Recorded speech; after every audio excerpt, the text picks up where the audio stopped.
Hi guys! Ang pag-uusapan natin ngayon ay tungkol sa Shopee Affiliate. Kapag wala ka pang Shopee Affiliate account, mag-sign up ka lang using our referral link.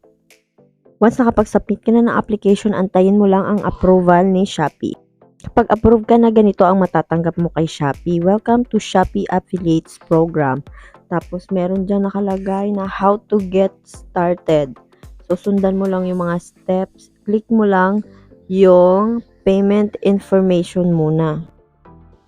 Okay, pag na-click mo na yan, payment information, meron kang dalawang pagpipilian. Merong BIR registered at meron ding unregistered. So, i-accomplish mo muna yung vendor accreditation form.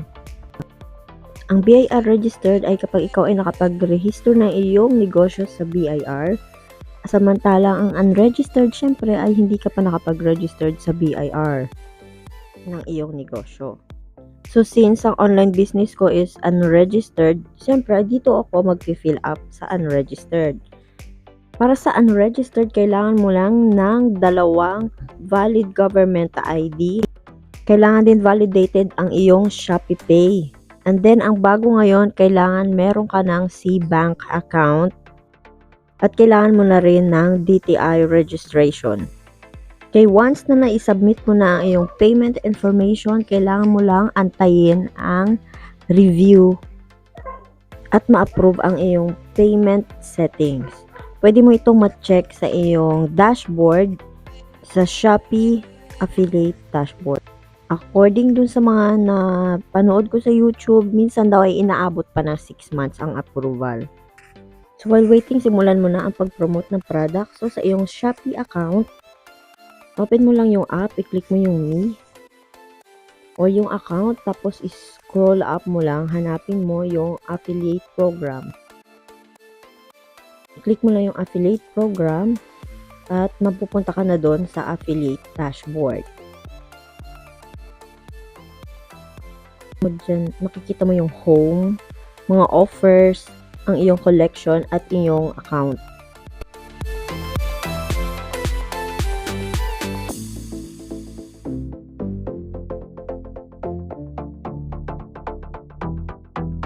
Sa bandang taas ng iyong dashboard, makikita mo ang iyong income. Makikita mo rin ang iba't ibang products at mga categories na nandun sa iyong dashboard.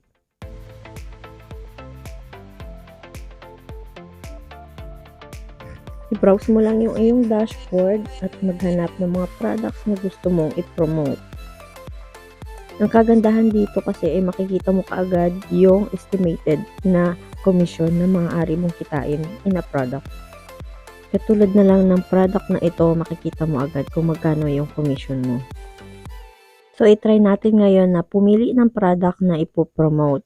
Tapos, ipopost natin sa ating Facebook account. So, ito yung napili ko. Pwede mo i-click yung product information para makita mo yung mga reviews ng product. Siyempre, magpo-promote ka, kailangan tignan mo din kung ito ba ay dapat mo i-promote or maganda ba talaga yung product na ito.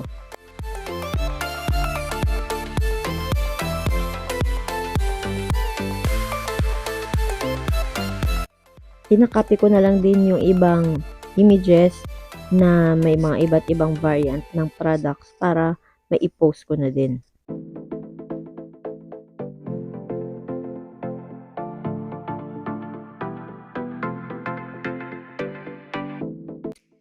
At para ma-post mo ang product na ito, kailangan mong i-copy ang product information or yung link ng product sa iyong Facebook account.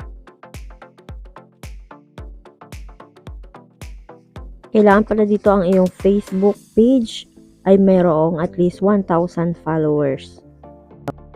Kailangan ko lang i-paste yung product information at saka yung link dito sa aking Facebook page at ilagay yung mga images. And then, ipopost ko na ito sa mga buy and sell groups. Salihan nyo na yung mga buy and sell groups, lalo na yung mga groups na may maraming members. So, ngayon, time for posting.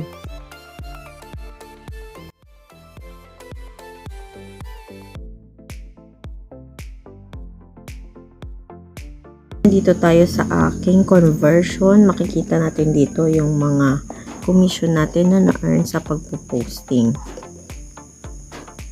Yung iba pending pa, yung iba completed na.